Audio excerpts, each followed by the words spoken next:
El contexto.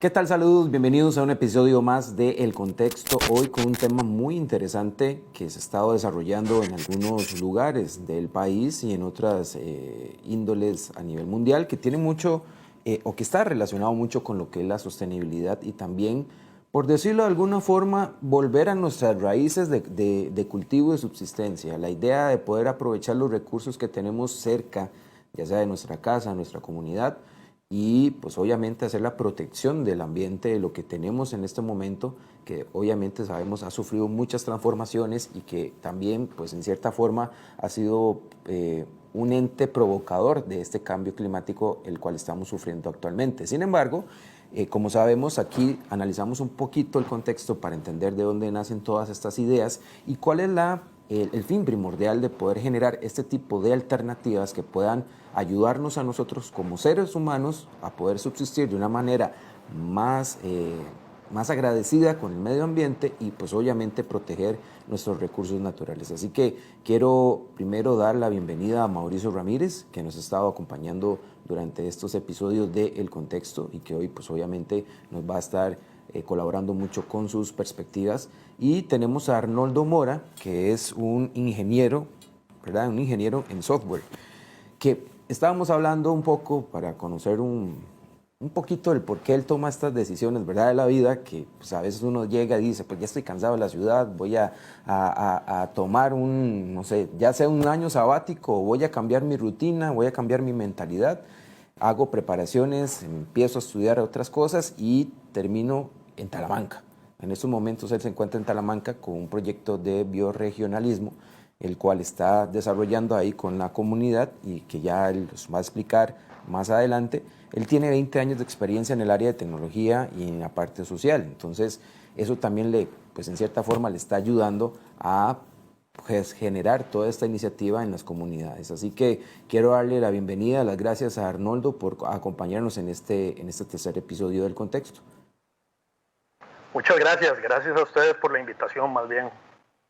Mauricio, si gusta, metámonos un poquito en el contexto de qué trata esto del bioregionalismo, ¿verdad? Y saber un poquito de dónde viene esta idea, esta perspectiva de pues, combinar un poquito ya lo que ya veníamos haciendo, digamos, en los inicios de la civilización humana, que era utilizar los recursos naturales para nuestra subsistencia y pues trabajarlo dentro de lo que son, por decirlo de alguna forma, nuestras comunidades.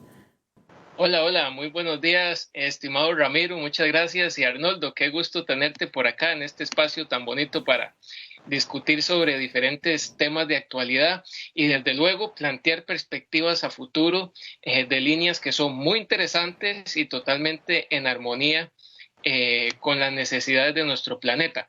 Como lo planteaba Ramiro, es importante recalcar un poquito el contexto histórico del por qué hoy vamos a hablar de estos modelos alternativos de desarrollo.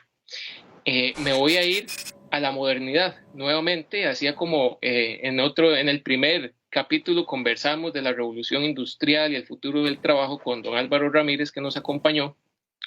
Hoy nos vamos a remontar también un poquito a esa época histórica, ya que el gran antecedente que debemos conocer para tener una mayor comprensión del tema de hoy tiene que ver con la famosa ideología del progreso que trajo la modernidad consigo, ¿verdad? Que trajo la modernidad consigo además de la mano de la revolución industrial y que fue adoptada sin mayor resistencia por todas las ideologías políticas de este gran periodo histórico, ¿verdad? Llámese liberalismo, comunismo, fascismo, independientemente, todas creían en esta ideología. Esta ideología tiene que ver con la idea de que inevitablemente todo avanza de forma lineal, o sea, de forma ascendente y para bien, ¿verdad? No hay retrocesos, digamos.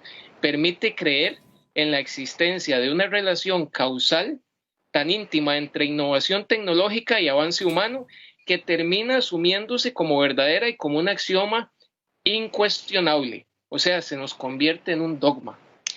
Y si bien es cierto, esto transformó la vida y el mundo, nos permitió llegar hasta donde estamos hoy, incluso aquí conversando desde diferentes partes del país y conectados por internet, hubo también algunas fallas o detalles que se dejaron de ver y que nos tienen en grandes apuros hoy, casi al borde de la extinción, como muchos científicos ya nos lo están demostrando, ya que la entropía generada por su método es responsable de alcanzar los límites planetarios, que Arnoldo ahorita nos va a comentar más al respecto, como antesala del biorregionalismo, en los que nos encontramos.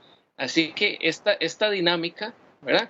Esta dinámica conllevó a la creación de modelos de desarrollo cuya lógica de crecimiento infinito nos hizo entender que con un planeta finito en recursos era imposible continuar bajo dicho sendero. O sea, es muy irracional creer en una economía o un modelo productivo que crezca infinitamente con un planeta completamente finito. Es una contradicción. Así que frente a esta crisis profunda, es necesario resignificar conceptos y crear nuevas alternativas de un desarrollo mucho más inclusivo, humanista y en armonía con el ambiente.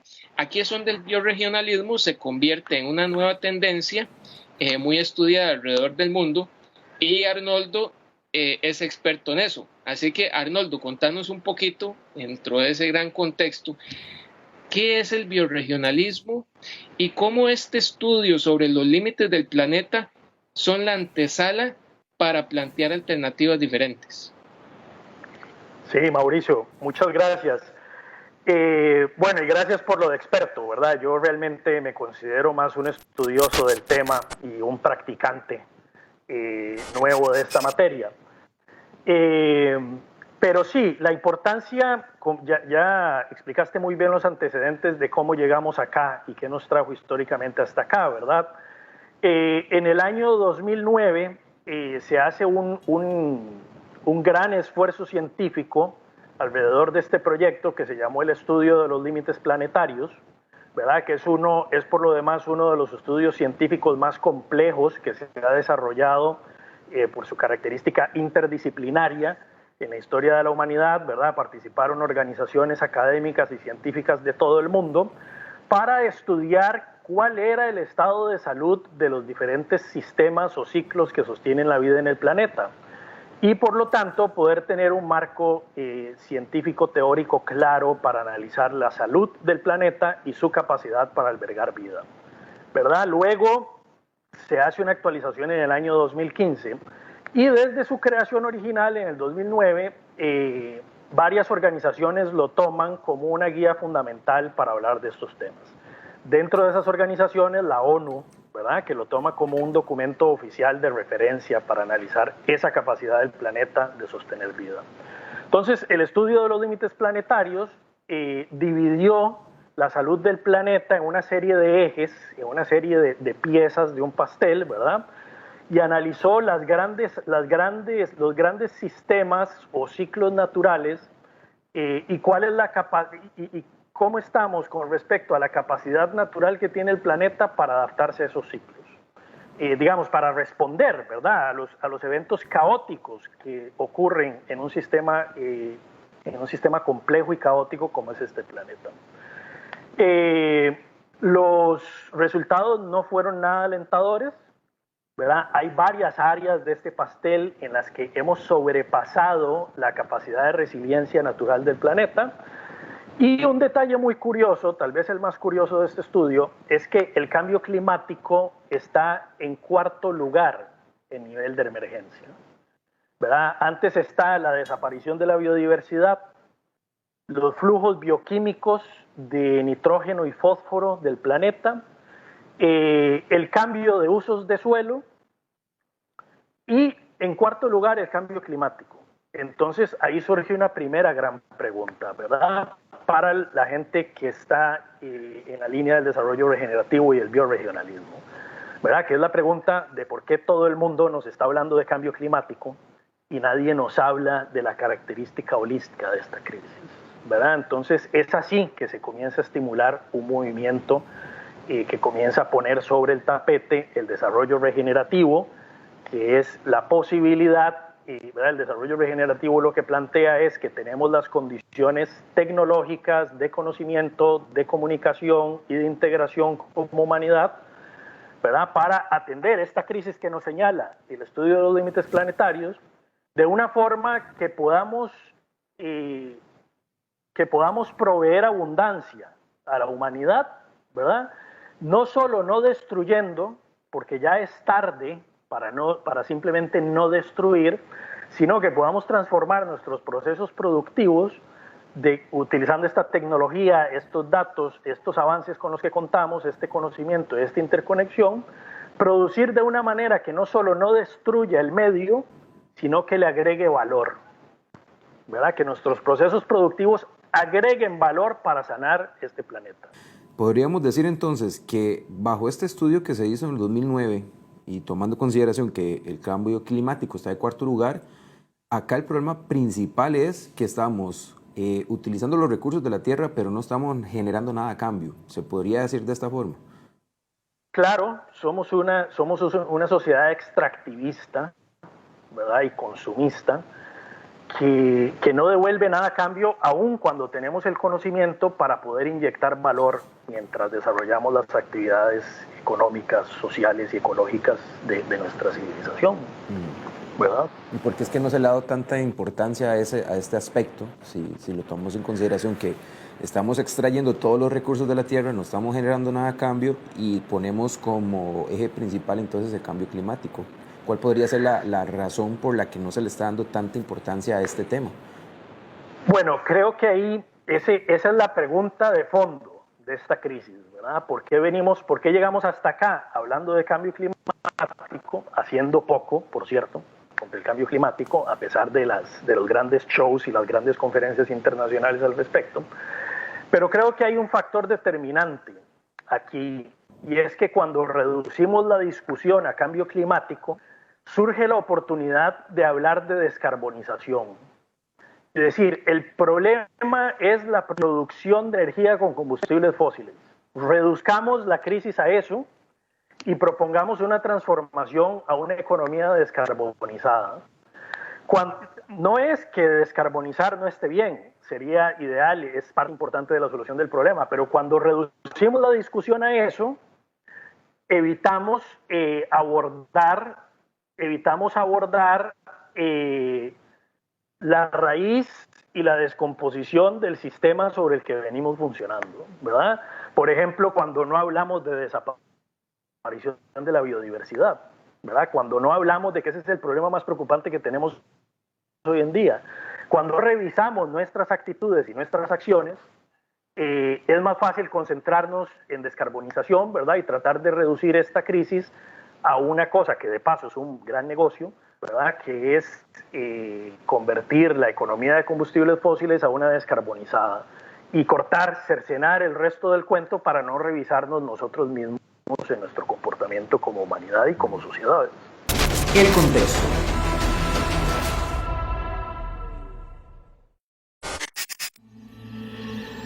Según el Foro Mundial de Economía, las máquinas reemplazarán 75 millones de empleos. Algoritmos, Big Data, inteligencia artificial y robots en solo 4 años te pueden reemplazar en el trabajo. Pero no te preocupes, hay una solución. Empezar a prepararse ya, porque en 4 años te podrías estar graduando y potenciando todo lo que está en tu ADN, que es más poderoso que un chip.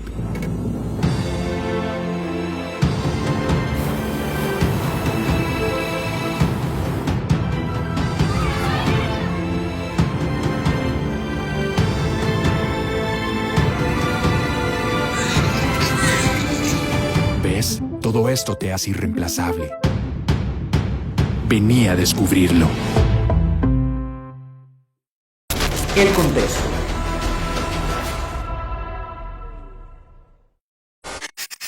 Esta crisis hay que entenderla de forma sistémica y lo hemos conversado en otras ocasiones. Occidente se encargó mucho de fragmentar el conocimiento, ¿verdad? Dividir el conocimiento y enseñarnos la realidad por partes. El pensador francés Edgar Morin, que hablaba en su teoría de pensamiento complejo, decía, es que ese ha sido el problema de Occidente, hay que integrar los saberes y los conocimientos para entender de forma sistémica cómo es que se desarrollan los procesos que bien vos estás planteando, son complejos y trabajan en otra dimensión que quizás nuestros marcos cognitivos tradicionales no logran entender. En esa línea, vos planteas de esta crisis que es una crisis holística, sistémica. ¿Por qué es importante, Arnoldo, entenderla como una crisis sistémica que conlleva el factor ambiental, el factor planetario, el factor de conciencia y desde luego el factor humano? Sí, bueno, hay un detalle, volviendo a los límites planetarios, hay un detalle interesante sobre ellos, Mauricio, y es que los límites planetarios, ¿verdad?, nos plantean que el planeta es como un sistema complejo. Y en la teoría de los sistemas complejos hay una cuestión que es que se dice que cuando a un sistema complejo, como es este planeta, le comienzan a fallar elementos centrales y esas fallas no son bien entendidas, una falla en un punto comienza a desencadenar fallos en todo el sistema que llevan al colapso del sistema.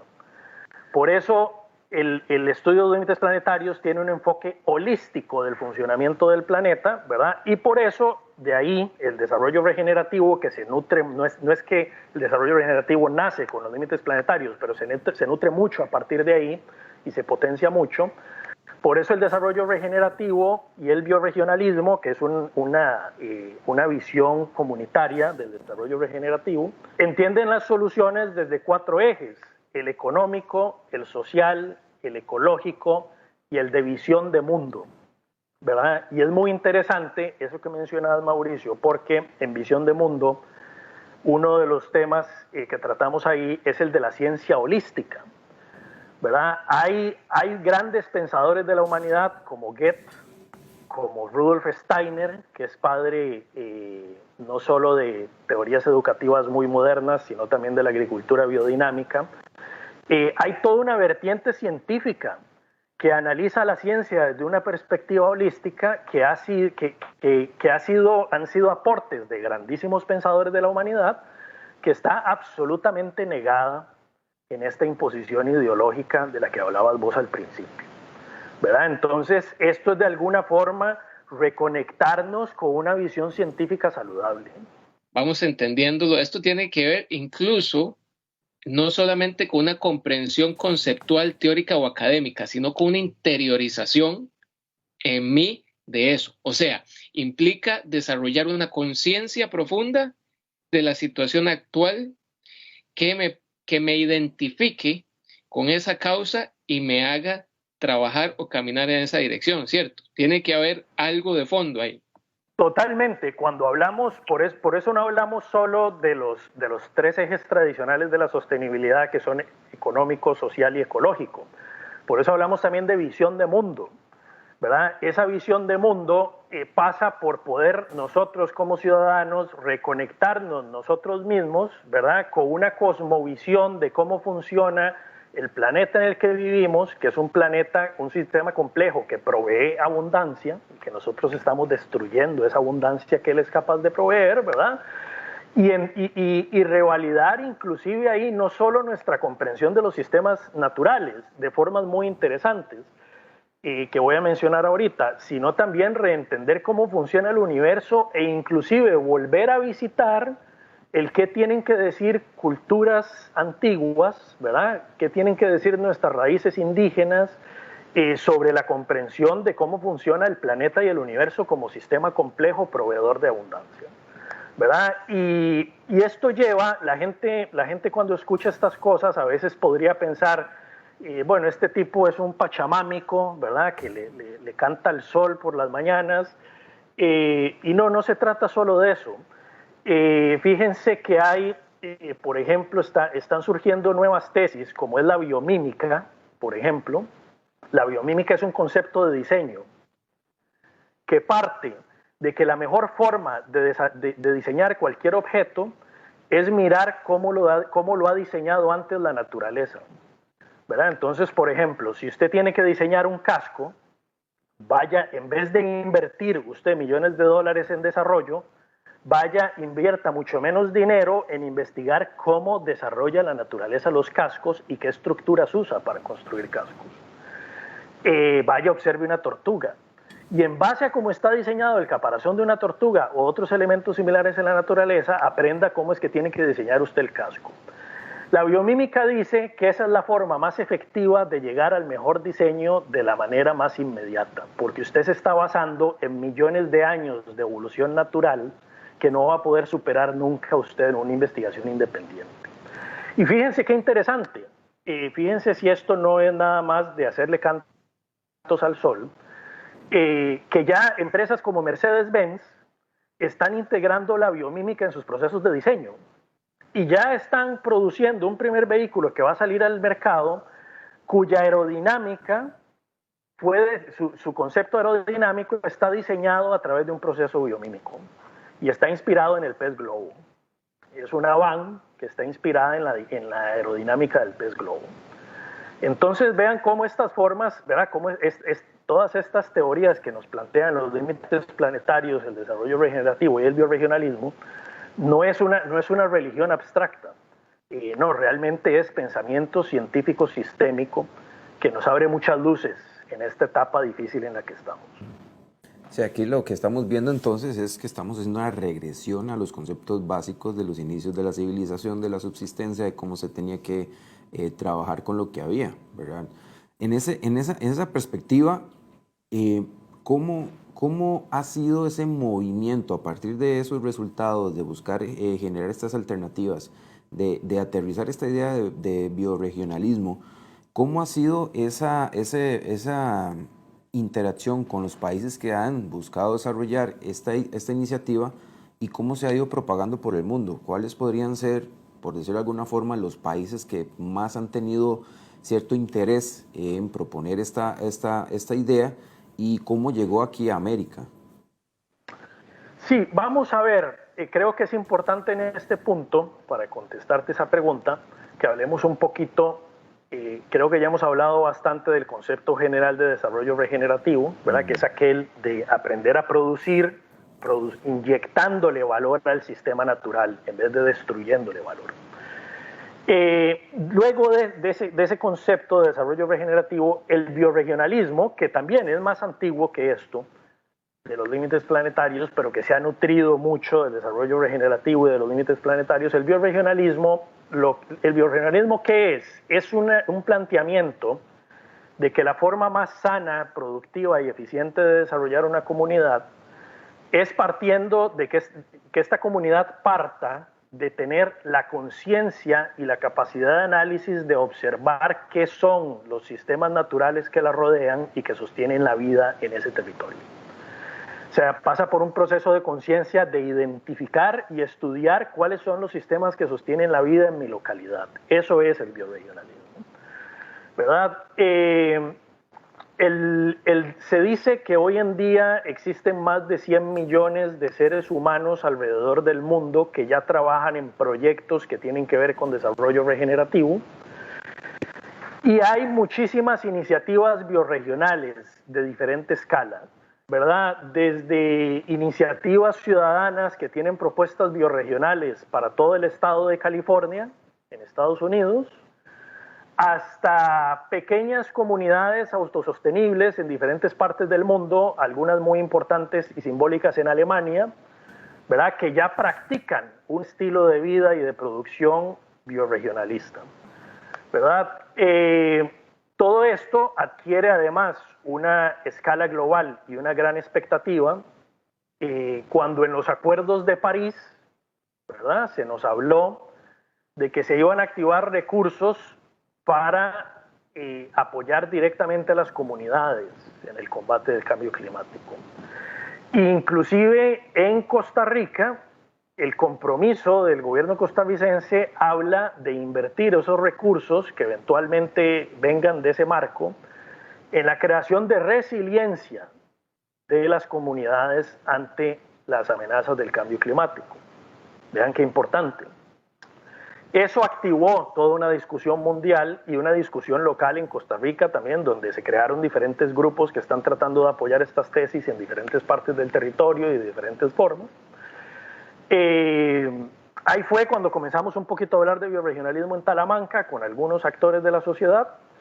Lamentablemente nos hemos dado cuenta también de que los recursos del Acuerdo de París están cayendo en la intermediación institucional de siempre y que no es cierto que estén disponibles para el acceso de las comunidades, ¿verdad? Y eso lo vivimos nosotros mismos aquí tratando de investigar cuáles son las opciones que hay para que nos apoyen. Pero esa es más o menos la forma como se ha venido desencadenando y potenciando la discusión, que en Costa Rica está caminando por diferentes vertientes, por diferentes grupos, pero yo creo que en Costa Rica y en el mundo en general, las tesis del desarrollo regenerativo y el bioregionalismo están siendo más apoyadas desde la ciudadanía que desde la institucionalidad. Y ese es uno de los problemas graves que tenemos. La institucionalidad global está matriculada con la tesis de la descarbonización y sigue manteniendo una perspectiva casi que de desprecio o poca fe hacia el rol de las comunidades en el diseño de sus propias propuestas de desarrollo. O sea, podemos interpretar que todavía las grandes potencias o las empresas son las que están decidiendo cómo se debería ejecutar esa protección al medio ambiente. No lo está dejando a matriz, por ejemplo, de las comunidades que perfectamente con pequeños desarrollos de proyectos como es el bioregionalismo podrían generar una base que podría ayudarnos a mejorar la calidad del medio ambiente. Sí, desgraciadamente digamos, creo que se ha avanzado desde el protocolo de Kioto, ¿verdad? No quiero extenderme muchísimo en esta tesis, pero el protocolo de Kioto fue cercenado a medio camino por el mundo industrializado, ¿verdad? Para que no se invirtieran recursos en proteger bosque virgen. Eso hay que decirlo así, por eso fracasó ese protocolo. Del protocolo de Kioto al Acuerdo de París, como acuerdo global sobre sostenibilidad, creo que en el Acuerdo de París se ganó claridad sobre la mesa de que esto se puede resolver solo desde la ciudadanía y solo desde la comunidad. Eso fue un avance político concreto, ¿verdad? Pero en la práctica ese discurso no se superó. En la práctica se sigue haciendo lo mismo, tramitando fondos a través de cadenas institucionales y de intermediación que dificultan que las comunidades puedan ser actores de primera fila en este cambio. Eso es un factor importantísimo. Nosotros aquí dentro tenemos un pequeño proyecto que hemos ido tratando de elaborar que se llama Bioregión Talamanca y ahorita estamos muy concentrados en poder llevar a los colegios de Talamanca, a partir de algunas experiencias que ya hicimos, una capacitación de permacultura e innovación para que todos los jóvenes tengan ya una visión de mundo alineada con esto.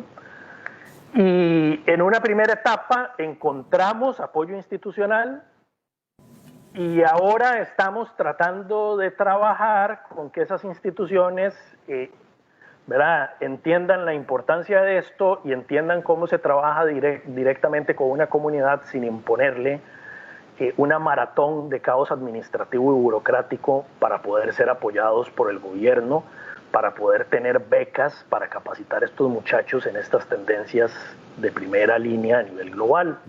Y en eso estamos, en esa batalla que ha sido un parto complejo, pero que bueno, que todavía tenemos fe de que va a llegar a buen puerto. El contexto.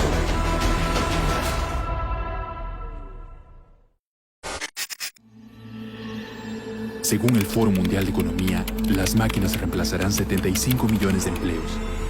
Algoritmos, Big Data, inteligencia artificial y robots en solo 4 años te pueden reemplazar en el trabajo. Pero no te preocupes, hay una solución. Empezar a prepararse ya, porque en 4 años te podrías estar graduando y potenciando todo lo que está en tu ADN, que es más poderoso que un chip.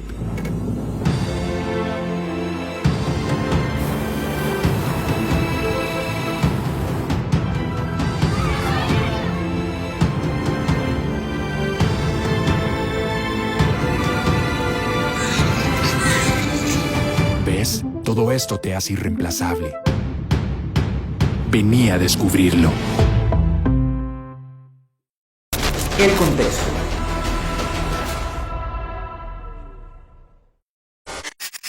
¿Cómo se hace la selección de las comunidades? ¿Se toma en consideración esto de los límites planetarios, obviamente, para ir identificando cuáles podrían ser los sectores donde más se podría acoplar este sistema? ¿Y cómo se van detectando las comunidades que podrían ejecutar este plan?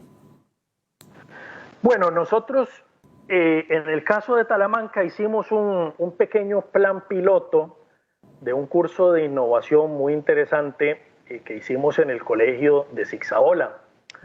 Y escogimos Zixaola básicamente por dos razones. Primero, porque este colegio ya tenía una iniciativa autoorganizada desde la comunidad misma de un laboratorio científico en el colegio, que ha participado en ferias científicas, que ha ganado premios internacionales. Y entonces, como ya existía, digamos, esa voluntad autoorganizada en esa comunidad, nos pareció que había un buen terreno ahí, una buena contraparte para poder colaborar en esta experiencia. Además lo hicimos en Zixaola teniendo conciencia de que dentro de Talamanca, que es ya una de las zonas más aisladas del país, Zixaola es uno de sus distritos más aislados dentro de ese aislamiento. Entonces también lo escogimos diciendo, bueno, vamos a hacer la experiencia en una de las situaciones más críticas, ¿verdad? Y sí, dimos un taller muy interesante donde usamos unos aparatitos, que lástima que no tengo uno a la mano, unas tarjetitas electrónicas que se llaman Arduinos, que nos permiten enseñarle a los chicos programación electrónica y diseño de sus propias soluciones para cualquier asunto de la vida, ¿verdad? Hicimos una pequeña experimentación de esto en Zixaola, para conocer un poco la comunidad, conocer a los chicos, conocer a los profesores, conocer al colegio. Con todos ellos hemos tenido hemos compartido de una forma fenomenal experiencias. Y de ahí fue que surgió como segunda etapa ya poder hacer un curso formal de permacultura e innovación, donde con permacultura estamos enseñando diseño sostenible, autosuficiencia familiar, economía familiar, ¿verdad? Y con la innovación estamos inyectando un factor muy importante, que es que estos muchachos entiendan qué significa ser innovador, qué significa ser creador, ¿verdad? Y que tengan una visión sana de qué significa eso, más allá de tener el último celular o más allá de tener acceso a los bienes materiales de la ciudad, ¿verdad? Porque es un problema complicado en este sector. Y bueno, fue de ahí que surgió la posibilidad de elegir a 20 muchachos de diferentes zonas del cantón, que ya tenemos a 20 seleccionados para pasar a esta segunda fase de experimentación, que es para la cual tenemos el compromiso del gobierno de apoyarnos con 20 becas para estos muchachos. Y bueno, ahí estamos con algunos pendientes de papelería y dudas que hay que aclararle a las instituciones públicas de este país cada vez que uno quiere mover un pie, ¿verdad? Pero creo que eso marcha bien. Y nuestra idea es que si se puede hacer un piloto ya de ese proyecto bien diseñado de permacultura e innovación, podamos convencer a otras autoridades como el Ministerio de Educación Pública de que esta opción se le extienda a todos los colegios del cantón. Esa es nuestra tesis de masificación, ¿verdad? Todos los muchachos de los colegios rurales de Costa Rica deberían tener la oportunidad de capacitarse en esta nueva visión de mundo, ¿verdad? Para ser ciudadanos de primer nivel de esta nueva etapa tan compleja en la que estamos entrando, y no ciudadanos excluidos del mundo, que es como los estamos tratando hoy en día. Ahora, Arnoldo, qué interesante y qué importante esto que mencionas, porque el bioregionalismo tiene un impacto socioeconómico en varias ramas, especialmente en las zonas rurales donde nuestra economía ha estado enfocada en los grandes monocultivos, donde las opciones laborales no son las mejores y donde, por ejemplo, y para hablar concretamente del caso Talamanca, los chicos de los colegios, como vos y yo hemos ido a constatarlo y hemos andado en giras por allá, saben que la única opción laboral que tienen después del colegio prácticamente es la bananera, ¿verdad? Así es. En un mundo que se está transformando, que ya con esto de la pandemia, dejó de ser lo que era y nos mandó a la fuerza de una vez a dar ese paso hacia la era digital, donde la tendencia son las smart cities o ciudades inteligentes, el design thinking y todo esto.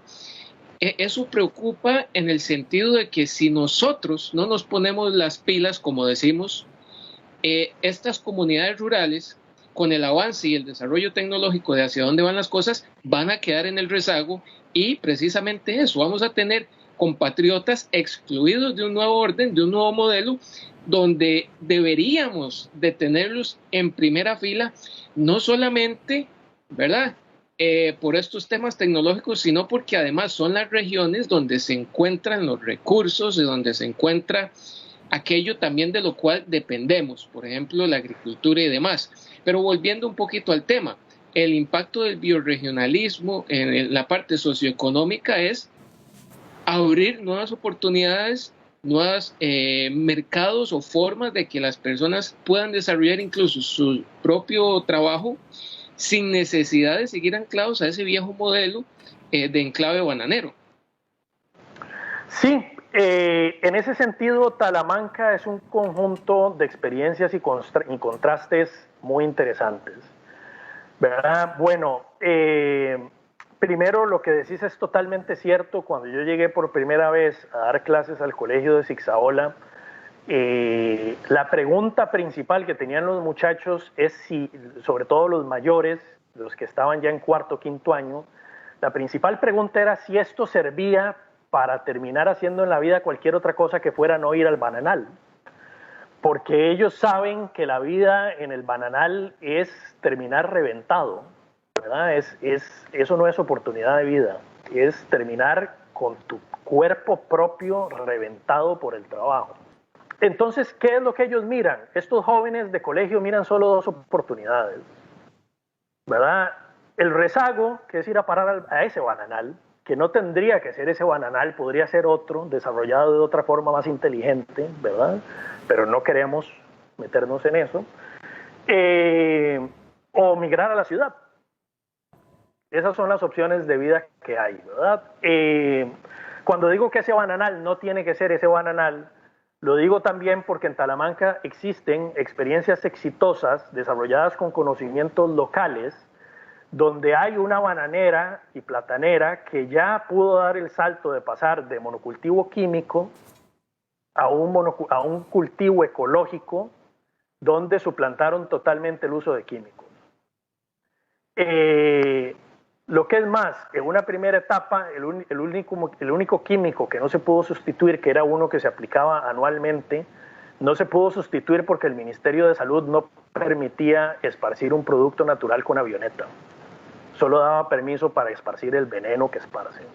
Vean ustedes qué contradicción más profunda, ¿verdad? Pero bueno, lo que quiero decir es que hay casos exitosos de bananeras que han hecho lo que podríamos decir una transformación a producción bananera regenerativa.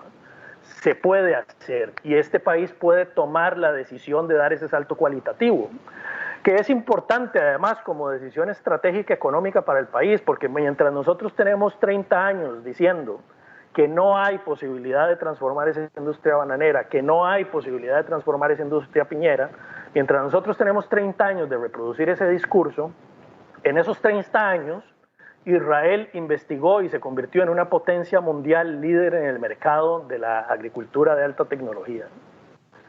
Entonces no es cierto que no hay alternativas, ¿verdad? Y bueno, esas alternativas surgen. ¿Cómo surgió esa finca que se transformó en Zixaola? Bueno, cuando el dueño de la finca quiso escuchar opciones locales de cómo sembrar banano y plátano, cuando conversaron con un gran amigo tuyo, que como es Luis Rodríguez, el famoso Luis de Bribri, Tuco, bueno, Luis fue el permacultor local que les dijo, sí se pueden, si ustedes me dan chance de colaborar, les enseño cómo. Y se logró esa transformación. Entonces, bueno, aquí se reafirma la tesis del desarrollo regenerativo, que sí se puede, ¿verdad? Que sí tenemos el conocimiento y que sí tenemos la capacidad de colaboración para transformar nuestros procesos productivos. Y esa es una parte importante, cómo transformamos el desarrollo económico de un lugar como Talamanca a un desarrollo positivo y no destructivo. Y lo segundo es a gente que está en esta situación como la de estos muchachos, cómo les enseñamos desde su hogar, desde su casa, desde su jardín, a propiciar la creación de un ambiente de abundancia. Y para eso es que les queremos enseñar el diseño de permacultura, ¿verdad? Que es la gente tiende a pensar, la permacultura es muy famosa por enseñarte a sembrar simulando los sistemas naturales del bosque. Pero la permacultura no es un método de diseño solo para la agricultura, es un método de diseño para cualquier cosa en la vida. ¿Verdad? Entonces, al enseñar esto, queremos demostrar que la economía talamanqueña sí puede funcionar de otra forma, ¿verdad? Pero además propiciar que los muchachos mismos organicen su subsistencia comunitaria, la subsistencia de su propia casa, de una forma inspirada en la abundancia y no en la escasez, que es otra de las grandes imposiciones ideológicas de este sistema del que hablaba Mauricio al principio, son los conceptos de escasez y miedo, ¿verdad? Es parte de las cosas que tenemos que aprender a romper cuando observamos la abundancia que la naturaleza misma puede brindar. Ok, ya para ir cerrando, Arnoldo, ¿cuál ha sido la traba más grande a nivel social? Porque hemos hablado mucho ya de la parte institucional, que obviamente existe mucha burocracia para poder ejecutar algunos planes y demás, pero ¿cuál podría ser o cuál es para usted, bajo la perspectiva que ya usted tiene la experiencia de ejecutar este plan, la traba más grande que hay a nivel social, o sea, a nivel de comunidad, que la gente no cree en el proyecto, a la gente le da pereza, que qué pereza hacer agricultura, que qué pereza sembrar, que qué pereza proteger el medio ambiente? ¿Cuál podría, en resumen, ser esa traba principal que podría permitir un crecimiento más acelerado de esta iniciativa? Mira, creo que muchas de esas cuestiones que estás mencionando, ¿verdad? Que la gente te dice, no, es mentira que se puede hacer agricultura sin químicos, ¿verdad? Muchas de esas muletillas que estás mencionando eran un problema en algún sector de la población, ¿verdad? Que está acostumbrado a repetir lo que escuchó por ahí. Ahora, creo que eso cambió diametralmente luego de esta crisis que se nos vino encima, ¿verdad? Creo que esta crisis que se nos vino encima nos reeducó a todos por una vía express, ¿verdad? En entender por qué es que hay que sembrar, por qué es que no hay que depender de insumos externos, ¿verdad? Y un montón de cuestiones que facilitan mucho el trabajo. Yo creo que la mayor amenaza que tenemos en este momento como país, me atrevería a decir, que es el formato de nuestro sistema educativo. Y por eso en Bioregión Talamanca estamos tratando de priorizar este curso y cómo convencer al Estado de que lo masifiquemos. ¿Por qué? Porque estamos pasando a la gente por 12, 15 años, no sé cuánta gente van los chicos al sistema educativo, ¿verdad? 10, 15 años, que pasamos a la gente por un sistema que le repite todos los viejos conceptos de la educación de hace 300 años. Y estamos produciendo a través de ese sistema analfabetas funcionales, porque esa gente sale a un mundo que ya no tiene absolutamente nada que ver con ese mundo para el que fueron educados. Entonces, en vez de salir educados, salen deformados, ¿verdad? Creo que ese es el reto más grande de este país en este momento. Y por eso nosotros, el equipo de Bioregión Talamanca y yo, que soy un colaborador, Ana Gaspar, del proyecto Finca Tierra, que es la fundadora del proyecto, ahorita estamos absolutamente concentrados en el diseño de ese curso, que ya lo estructuramos y ya se lo presentamos al gobierno, y en poder avanzar con que este tipo de curso comience a ocurrir en Talamanca, primero en este plan piloto, después en un grupo de colegios y después en todos los colegios del cantón, que es una forma de por lo menos en 6 meses de esos 15 años del desarrollo educativo, mostrarle a los muchachos otra opción, otra visión de mundo y sobre todo otra forma de autopercibirse, ¿verdad? Porque hoy en día estamos produciendo muchachos que se autoperciben como desechos humanos, porque no tienen el último celular, porque no tienen acceso a un carro del año, ¿verdad? Y eso es un pecado capital que si seguimos por esa ruta nos destruimos todos. Y creo que eso es lo fundamental de entender aquí.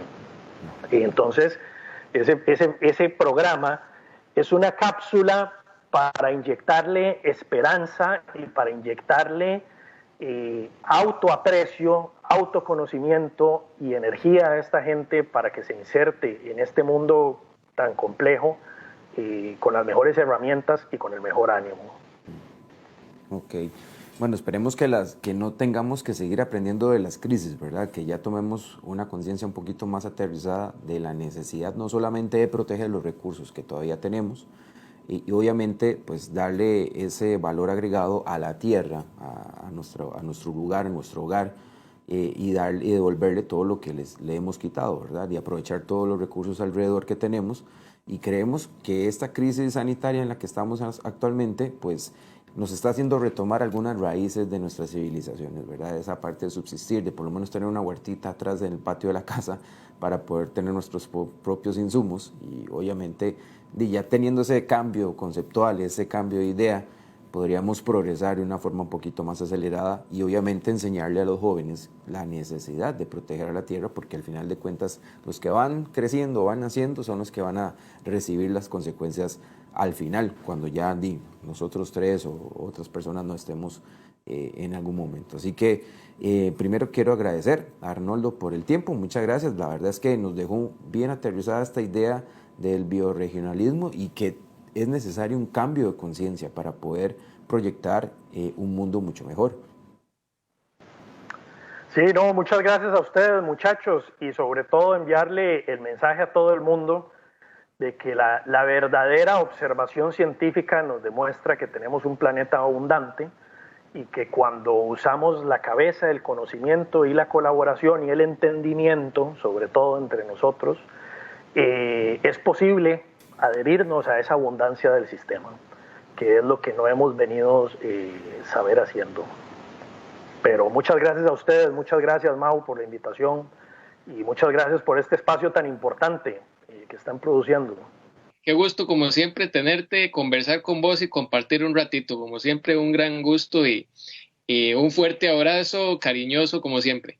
Un abrazo y espero que pasen por su rondón aquí. No lo dude, apenas podamos escaparnos, vamos por allá.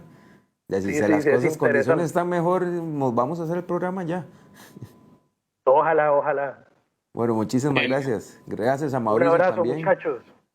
Chao, muchas gracias. Y nos despedimos de este tercer episodio de El Contexto. Gracias por estar con nosotros. Los esperamos en la próxima.